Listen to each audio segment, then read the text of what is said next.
A Melbourne, Australia television reporter said his crew filmed UFOs for 7 minutes Saturday night over the eastern region of New Zealand's South Island.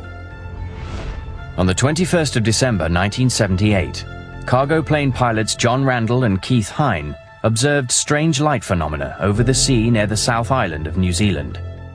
The objects were also picked up by Wellington Air Traffic Control radar, and reports reached local media. 10 days later, on the 31st of December, producers at Australia's Channel 10 dispatched reporter Quentin Fogarty with a camera crew to attempt to find the same UFOs along the same flight path. And they did. Air traffic controllers were recording strange blips on their radar. Here is what reporter Quentin Fogarty said as he traced an airline flight that reported seeing UFOs last month. We're now in the radar room at Christchurch Airport. It's about 1:45, and in about another 20 minutes we intend to take off again in the Argosy and retrace the route we took only a few moments earlier. We've just heard from Wellington radar that there are still targets in the Kaikoura area. So this time we're hoping to get better film than we did last time, and all I can say is we'll see what happens. The New Zealand case is of considerable importance in the history of ufology because of the residue of information that's available afterwards. We have the film itself and the tape recordings made by Quentin Fogarty on the aircraft, and of prime importance is we have the tape recording made by the Wellington Air Traffic Control Center, and it provides a history of the sighting minute by minute. We're about now 3 minutes out of Christchurch Airport, and on our starboard side we can see two very bright lights, one much brighter than the other. It is like a very, very bright star, and just below it is another light, not quite so bright. Just before midnight, Fogarty went airborne with cargo pilot Bill Startup. The beginning of the flight was uneventful. Then at 12:05, Fogarty and the crew saw strange lights and objects coming towards them from the right side of the plane. Fogarty turned on his camera and they began filming.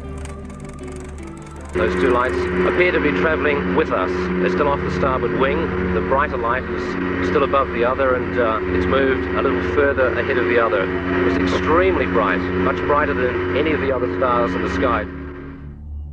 Ground radar observed the objects, and the control tower confirmed the sighting and recorded the conversation. What follows is the actual audio of this unusually well-documented event.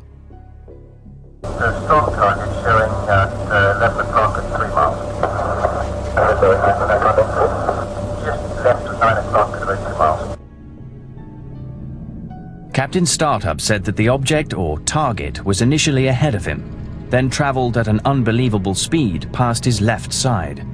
He quickly banked the plane left in an attempt to make visual contact. From the ground, Wellington Air Traffic radioed a chilling message to the captain. They had picked up yet another target on his left side, and this one was closing in on the plane. Target is 12 o'clock at 3 miles.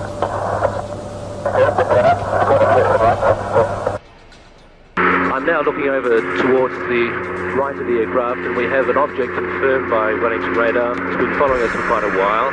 It's about 4 miles away, and it looks like a very faint star, but then it emits a very bright white and green light.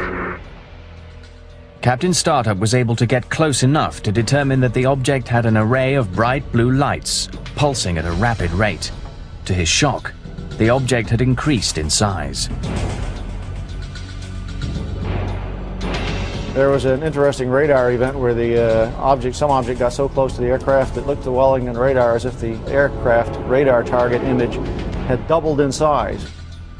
Strong target, right in formation with you now. Your target has doubled in size. The double-sized target continued to appear on radar screens for 36 seconds, then returned to its original size. Yeah, blue lights right there. This is the object which was apparently traveling along with the aircraft. It was picked up on aircraft radar.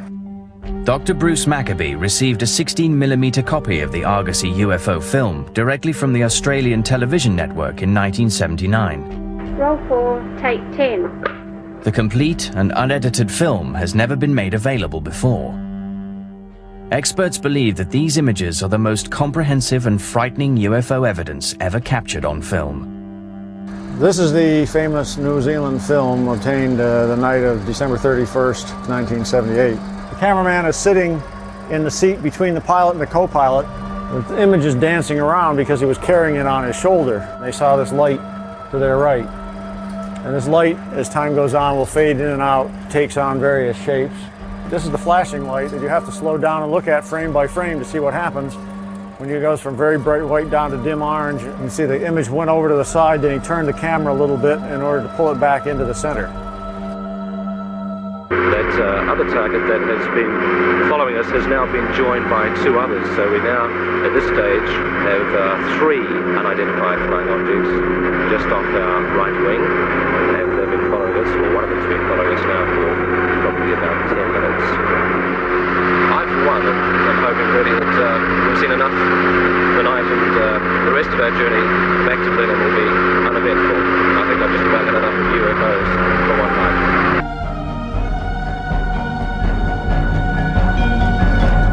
And that's the way it is. Or is it? Monday, January 1st, 1979. This is Walter Cronkite, CBS News. Good night.